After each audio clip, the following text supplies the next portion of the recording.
नमस्कार, बहुत स्वागत है आप सभी का। मैं हूं आपके साथ प्रियंका राय। रुक करेंगे अब तक की तमाम बड़ी और अहम खबरों का। रीट 2021 में पेपर लीक के विवाद के बाद अब गहलोत सरकार नकल पर नकेल कसने के लिए इसी बजट सत्र में बिल लेकर आएगी। प्रस्तावित बिल को Rajasthan public examination prevention of unfair means विधेयक 2022 नाम दिया गया है।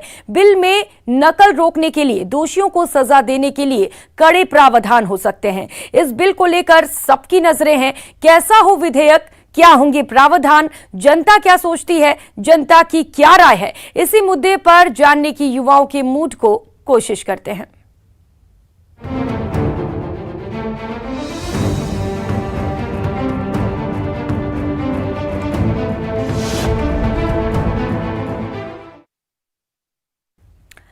राज्य सरकार विधानसभा में नकल विरोधी कानून लाने जा रहा है। हाल ही में रीट पेपर लीक केस में काफी हो हल्ला मचा। सरकार ने कड़ा एक्शन लिया, कई लोग गिरफ्तार हुए, कई अफसरों और कर्मचारियों पर गाज गिरी। नए आने वाले कानून में सरकार नकल रोकने के लिए कड़ी सजा का प्रावधान करने जा रही है। नकल विरोधी कानून कैसा हो, क्या सजा हो, इस पर सवाई माधोपुर के युवाओं का कहना है क्या, आइए जानते हैं। रीट जैसी बड़ी प्रतियोगी परीक्षा को सरकार द्वारा रद्द किए जाने के साथ ही लाखों अभ्यर्थियों के सपने पूरी तरीके से तबाह हो गए। लाखों अभ्यर्थियों ने बड़ी ही कोशिश और जतन के साथ में यह परीक्षा दी थी और कई सुनहरे सपने भी देखे थे, लेकिन राज्य सरकार के रीट परीक्षा को रद्द किए जाने के साथ ही सारे सपने पूरी तरीके से पानी में मिल गए हैं। उसके साथ ही अब राज्य सरकार नकल विरोधी कड़ा कानून लेने को आ रही है। पूरे हमारी ये मांग है कि जिस तरीके से इसमें जितने भी लिप्त जो आदमी हैं उन पर कठोर कानून कार्रवाई होनी चाहिए। जिस प्रकार से उन पर पूरे परिवार पर बैन लगना चाहिए, उनके बच्चों पर कभी भी वो प्रतियोगिता परीक्षा में नहीं बैठ पाए। दूसरी हमारी जो मांग है कि ऐसे लोगों की जो जायदाद है, ज़मीन जायदाद, उन पर कब्जा करना चाहिए, सरकार के अधीन लेना चाहिए और इनकर आजीवन कारावास में जेल में डालना चाहिए। अच्छा, पेपर जो लीक होता है इससे युवाओं का कितना भविष्य है वो बर्बाद होता है, समय की कितनी बर्बादी होती है, आपकी क्या राय है? जिस तरीके से युवा अपनी परीक्षा के लिए जो तैयारी करता है, जैसे साल भर अगर वो किसी चीज़ की एग्ज़ाम की तैयारी कर रहा है तो उसके मात्र एक साल में खर्चा कम से कम उसके लाखों के करीब जो खर्चा आता है। और मेरा नाम जो कि DK मीणा है, पूर्व छात्र संघ अध्यक्ष, जो हमने आज तक युवाओं की मांग को उठाया है। और मैं सरकार से ये बताना चाहता हूं कि जिस तरीके से आपने रीट के एग्ज़ाम में जो धांधली हुई है आपकी सरकार के द्वारा, इस सरकार को अगर उनकी रीट के एग्ज़ाम को जो रद्द किया है, मैं सरकार से विनती करना चाहता हूं कि जो विद्यार्थी आते हैं, लाखों जो विद्यार्थी हैं वो ग्रामीण परिवेश से आते हैं और अपनी तैयारी के लिए जयपुर, दिल्ली, अन्य राज्यों में जाना पड़ता है। और आज के समय में महंगी कोचिंगें जो है उनकी जो फीसें कम से कम 50,000 60,000 के करीब होती है, तो एक स्टूडेंट का खर्चा कम से कम 2 लाख या 1 लाख के करीब आता है। ये जो खर्चा होता है वो ग्रामीण अपनी ज़मीनों को बड़े बड़े सेठों के वहाँ रखकर, उन पे गहने पे इन पे रखकर उन ज़मीनों को या फिर बेचकर अपने बेटों को पढ़ाता है। मैं सरकार से विनती करना चाहता हूं, जिस तरीके से आपने जो एग्ज़ाम में धांधली हुई है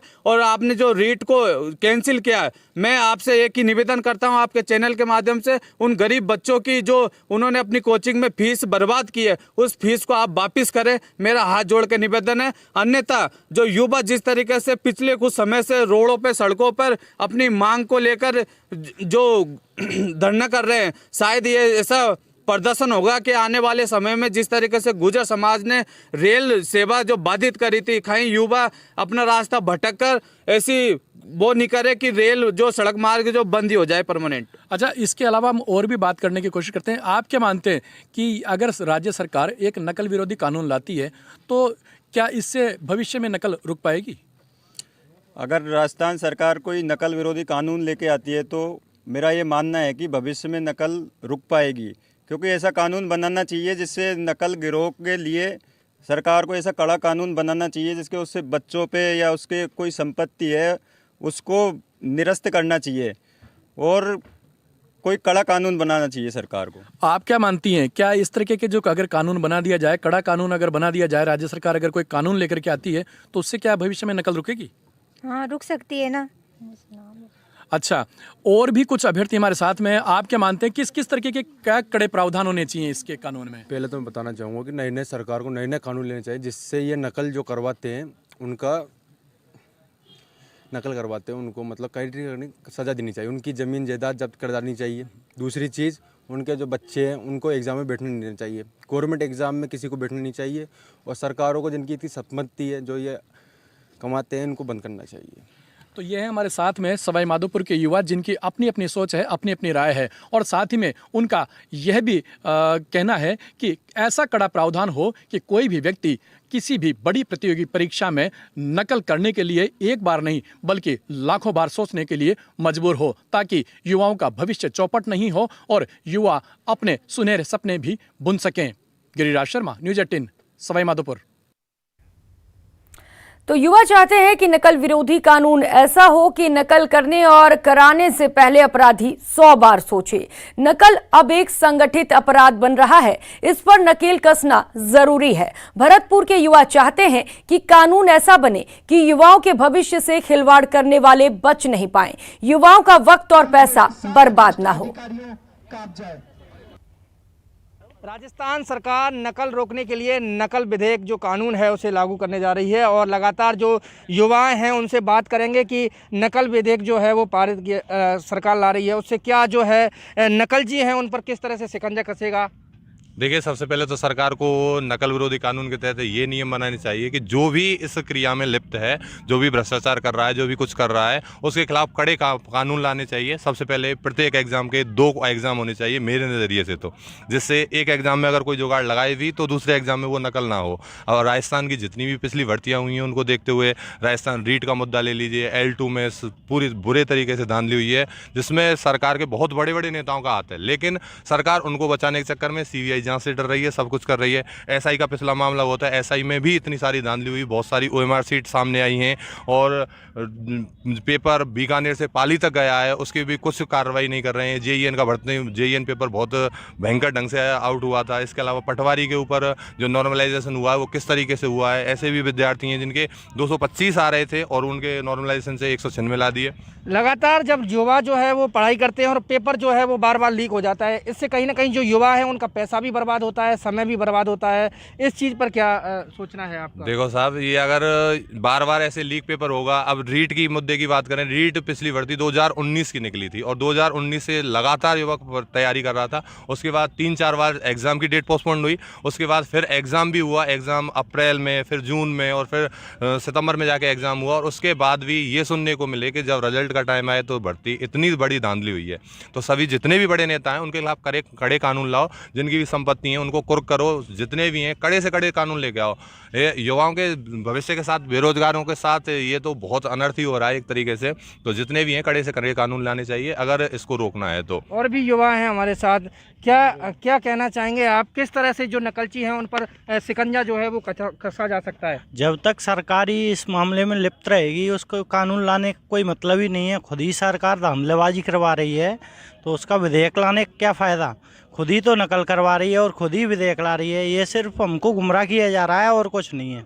किस तरह का विधेयक होना चाहिए, किस तरह से नकलचियों पे जो है शिकंजा कसना चाहिए, जिससे ये हम ही बेरोजगारी में कोई अध्यक्ष बना के वही उसका ऐड होना चाहिए और उसी की देख रेख में सब कुछ पेपर छपना चाहिए और उसकी देख रेख में सब कुछ होना चाहिए। अगर सरकारी विधेयक लाएगी और सरकारी हेड रहेगी तो ये बेरोजगारी ऐसे ही बढ़ती रहेगी और धांधली ऐसे ही होती रहेगी। तो अब आपको लग रहा है कि सरकार जो है वो विधेयक ला रही है, तो इससे नकलची जो है उन पर कहीं ना कहीं शिकंजा कसेगा? हाँ, जरूर कसेगा। सरकार इस फैसले से अपने को देखेगी कि नकलचियों पर कैसे नकल कसनी चाहिए, क्योंकि युवा लगातार तैयारी किए हुए हैं, घरों से बाहर रहते हुए तैयारी करते हैं और अंत में देखते हैं तो उनको क्या पता है कि धांधली हो रही है, भर्तियों में स्पष्ट रूप से भर्तियाँ नहीं हो पा रही। तो इससे कहीं ना कहीं युवा हतोत्साहित हो रहे हैं। तो सरकार से यही निवेदन है कि कोई ना कोई ऐसा नियम लाए जिससे सभी युवाओं को प्रोत्साहन मिले और धांधलियों के खिलाफ जाके कड़ी से कड़ी कार्रवाई हो सके। तो बिल्कुल साफ तौर पर जो युवा हैं उनका ये कहना है कि जो नकल विधेयक आ रहा है उसमें इस तरह के जो प्रावधान है वो होने चाहिए, जिससे कि जो नकलची हैं उनके खिलाफ कड़ी कार्रवाई होनी चाहिए, क्योंकि बार बार जो परीक्षा होती है उनमें जो पेपर है वो लीक हो जाते हैं और जो युवा लगातार घर से बाहर रह करके तैयारी करते हैं उनका समय भी बर्बाद होता है और पैसा भी बर्बाद होता है और आखिर में वो हार मान करके बेरोजगार जो है और वो प्राइवेट सेक्टर में किसी न किसी नौकरी पर चले जाते हैं। ऐसे में युवाओं का कहना है कि जब तक सरकार इस विधेयक के अंदर ऐसे कड़े प्रावधान नहीं लाएगी जिससे कि जो नकलची हैं उनके खिलाफ कड़ा शिकंजा कसा जा सके, जब तक जो नकल जो परीक्षा पेपर लीक होते हैं उन पर लगाम नहीं लगेगी। कैमरा पर्सन दिलीप के साथ दीपक पुरी, न्यूज़ 18 भरतपुर।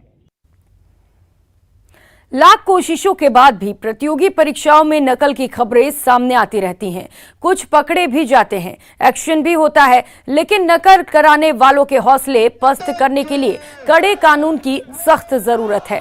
धौलपुर के युवाओं की मांग है कि नकल गिरोह के खिलाफ कड़ी सजा का प्रावधान हो ताकि भविष्य में होने वाली प्रतियोगी परीक्षाएं नीट और क्लीन रहें, परीक्षार्थियों न लगे कि उनके साथ धोखा हुआ है।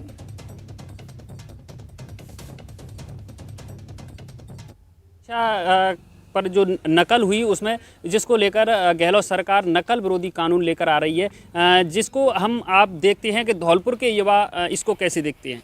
जी, सरकार द्वारा नकल विरोधी कानून जो लेके आ रही है सरकार, मैं उस पर यह कहना चाहूँगा कि सरकार जो ये कानून लेकर आ रही है वो केवल कागज़ों में नहीं रहना चाहिए, वो धरातल पर भी उतरना चाहिए और ऐसा सख्त कानून बने जो कि मेहनत करने वाले युवाओं के सपनों को न तोड़े, उनके सपनों को सुरक्षित रखे और जो भी नकल विरोधी ताकतें हैं उनको उम्र कैद की सज़ा सुनाई जाए, उनकी अचल संपत्ति को जब्त किया जाए। इससे ये है कि जो बच्चे अपने सपने संजो करके रखते हैं और वो चाहते हैं कि मैं अध्यापक बन जाऊंगा या अदर कोई भर्ती होती है उसमें, जैसे कि मैं फार्मासिस्ट बन जाऊंगा, तो बार बार पे जो पेपर कैंसिल किया जाता है उससे वो उनके सपने टूट जाते हैं और वो अंदर से भी टूट जाते हैं। उससे क्या है, उनका जो भविष्य है वो उस पर ग्रहण ही लग जाता है, एक तरीके से वो आगे नहीं बढ़ पाते हैं। बिल्कुल, मैं अपनी खुद बताऊं, मैंने 3 साल से तैयारी कर रहा हूं मैं, और मेरे अब तक 2 से 2.5 लाख रुपए खर्च हो चुके हैं और समय बर्बाद हुआ, पैसा बर्बाद हुआ। बार बार घर वाले पैसा देने में भी संकोच करते हैं। तो मैं ये कहना चाहूँगा, चलो किसी की आर्थिक स्थिति सही है और किसी की आर्थिक स्थिति सही नहीं है, तो मैं सरकार से ये मांग करता हूँ प्रति व्यक्ति प्रति विद्यार्थी 2.5 लाख रुपये का मुआवजा दे सरकार। ये नकल का जो प्रकोप था वो बहुत ही ज़्यादा प्रदेश में फैला हुआ है। अभी L2 की भर्ती तो रद्द की गई है SOE के जांच के बावजूद, तो मैं कहना चाहूँगा कि L1 की जो परीक्षा है वो भी रद्द करनी चाहिए, क्योंकि वो भी पेपर काफ़ी आउट हुआ है, काफ़ी लोगों तक पहुँचा हुआ है। तो मैं कहना चाहूँगा कि सरकार को इसके खिलाफ या तो CBI जांच करानी चाहिए, CBI की अनुमति देनी चाहिए, और CBI नहीं दे पा रहे हो तो आप भर्ती रद्द किया जाए, क्योंकि जिन लड़कों ने दिन रात मेहनत करके पढ़ाई की और उन लोगों का बेचारों का नंबर नहीं आ पा रहा है, और जिन्होंने 10 लाख 20 लाख जो डिमांड करके डीलरों को पैसे दिए हैं उनके नंबर 130 प्लस 135 प्लस आ रहे हैं, यानी कि गधों को राज मिलेगा और घोड़े बेचारे रोड पे दौड़ेंगे। तो मैं कहना चाहूँगा कि सरकार का बहुत ही गलत निर्णय है और राजस्थान में कांग्रेस सरकार को इसके काफ़ी सुधार लाना चाहिए। सुधार लाने के बावजूद ऐसी कार्रवाई करना चाहिए कि आगामी जो ये ग्रुप चलते हैं जो डीलर होते हैं उनके प्रति कि वो एक बार भी करने से सोचें कि हमें जीवन में ऐसा कदम आगे ना उठाएं, जिससे कि देश का भविष्य सुरक्षित रहे और काफ़ी हद तक अच्छा सुधार मिले छात्रों को और छात्र अच्छे से पढ़ाई का अपने सार्थक रूप में साधन दे पाएँ। हरबी शर्मा, न्यूज़ 18 धौलपुर। नकल विरोधी कानून पर करौली के युवाओं का कहना है कि कानून तो कड़ा ही होना चाहिए, साथ ही उतना ही मुस्तैदी से पालन भी होना चाहिए। युवाओं का कहना है कि बार बार पेपर लीक होने से युवाओं के समय और धन की बर्बादी होती है, उनके भविष्य पर भी ग्रहण लगता है। युवाओं ने सरकार से कानून बनाने के साथ ही उसका कड़ाई से पालना सुनिश्चित करवाने और बिना भेदभाव के समान रूप से लागू करने की मांग की है। विभिन्न प्रतियोगी परीक्षाओं में लीक होते पेपर प्रकरणों के विरोध में जहां बेरोजगार और विपक्षी पार्टियां धरना प्रदर्शन कर रही हैं, वहीं सरकार भी अब पेपर लीक जैसे प्रकरणों पर लगाम कसने के लिए प्रतिबद्ध नजर आ रही है। इसको लेकर सरकार बाकायदा कानून बनाने जा रही है, जिसको लेकर युवाओं की क्या सोच है। हम करौली के इस समय युवाओं के साथ मौजूद हैं, उनसे बात करते हैं। क्या आपको लगता है कि सरकार जो कानून बनाने जा रही है उससे पेपर जो लीक है वो रुकेगी? प्रयास तो सरकार के ऐसे ही हैं, लेकिन इसके बाद ही पता चलेगा। जो कानून है वो कान पर नून नहीं होना चाहिए, ये सख्त रूप से एक तरीके से प्रभारी कानून होना चाहिए, जिसमें इन्वॉल्व चाहे विद्यार्थी हो, चाहे कोई सरकारी कर्मचारी हो, चाहे कोई राजनेता या कोई अन्य हो, उन पर प्रभारी रूप से आपराधिक गतिविधि वाली कार्रवाई होनी चाहिए, ताकि भविष्य में जितनी भी प्रतियोगी परीक्षाएं हों उन पर युवा पूर्ण रूप से विश्वास करके अपनी जो तैयारी है उनके साथ फोकस कर सके और उनके सपनों का इनका कहना है कि सरकार कोई भी कानून बनाए लेकिन उसकी कड़ाई से पालना हो। क्या लगता है आपको कि जो सरकार जो पेपर लीक हो रहे हैं उससे युवाओं का समय धन बर्बाद हो रहा है? हाँ सर, समय धन बर्बाद हो रहा है और आजकल जितने भी विद्यार्थी हैं सुसाइड कर रहे हैं वो इसीलिए तो कर रहे हैं सर। एग्ज़ाम की फीस ज़्यादा है, एग्ज़ाम दे के लड़के आते हैं और फिर बाद में पेपर लीक हो जाता है, जैसे रीट का हुआ है, CHO का भी हुआ है, तो बच्चे क्या करते हैं, सुसाइड ही करते हैं। क्या लगता है आपको कि पेपर लीक रुकेगा नकल कानून से? हाँ सर, रुक सकता है। राज्य सरकार को ये करना चाहिए, पहले आज तक जितने भी इसमें लिप्त हैं उसके खिलाफ कार्रवाई हो, उनको सख्त से सख्त सजा हो, और सरकार किसी पक्ष या विपक्ष कोई भी हो उसको जितनी बड़ी से बड़ी सजा हो, सजा पे कार्रवाई। इनका कहना है कि सरकार कानून बनाए और सभी पर निष्पक्ष रूप से समान रूप से कार्रवाई हो। क्या लगता है आपको कि जो पेपर प्रकरण है इससे युवाओं के भविष्य पर प्रश्न चिन्ह लग रहे हैं? सर, इसमें बच्चे हैं, अब वो किसी तरह तैयारी करते हैं अपना टाइम लगा के, और घर वालों को, किसी का किसान है, कोई गरीब फैमिली से बिलोंग करता है, लेकिन अगर उसकी और किसी की उम्र निकल चुकी है सर, वो किसी तरह अपना टाइम मैनेज करके फिर तैयारी करते हैं, लेकिन फिर भी उनके साथ जब एग्ज़ाम देते हैं उनका सिलेक्शन हो जाता है, लेकिन बाद में फाइनल लिस्ट आती है तो देखा जाता है कि इसमें तो फर्जीवाड़ा हुआ है और वो कैंसिल हो जाता है, तो उनके घर वाले ना वो बहुत ज़्यादा सदमे में वो रहते हैं, तो इस वजह से उनका सख्त से सख्त कानून होना चाहिए। क्या लगता है आपको कानून कैसा रहेगा ये? सर, कानून जो आया वो हार्ड होना चाहिए। कानून ऐसे यूपी या अन्य राज्यों की तरह आया था, ये नहीं कि सिर्फ 1 या 2 साल की सज़ा होकर के उसको बार बार, यहाँ तक कि कानून कठोर से कठोर होना चाहिए। और रीट प्रकरण जो हुआ था, जो 26 सितंबर को एग्जाम लगी थी, जिसको रीट महोत्सव नाम दिया गया था, वास्तव में रीट महोत्सव ना होकर रीट त्रासदी साबित हुई है, जिसमें युवाओं को बस फ्री की गई, लो फ्लोर बस वगैरह फ्री की गई, उनको खाना खिलाया गया, एक प्रकार से उत्सव सा सेलिब्रेट किया गया, और गवर्नमेंट ही कह रही थी कि इसको गिनीज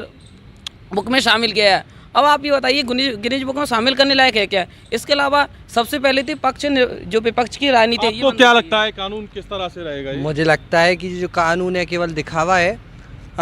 सरकार खुद कभी भी असली मुजरिम तक पहुँचने ही नहीं देती। रीट में भी जो हुआ अभी असली मुजरिम तक पहुंची नहीं है सरकार, उससे पहले ही उन्होंने रद्द कर दिया। मैं चाहता हूं कानून दिखावा ना हो, केवल असली मुजरिम तक पहुंचा जाए, उनको दोषी सजा दी जाए दोषियों को।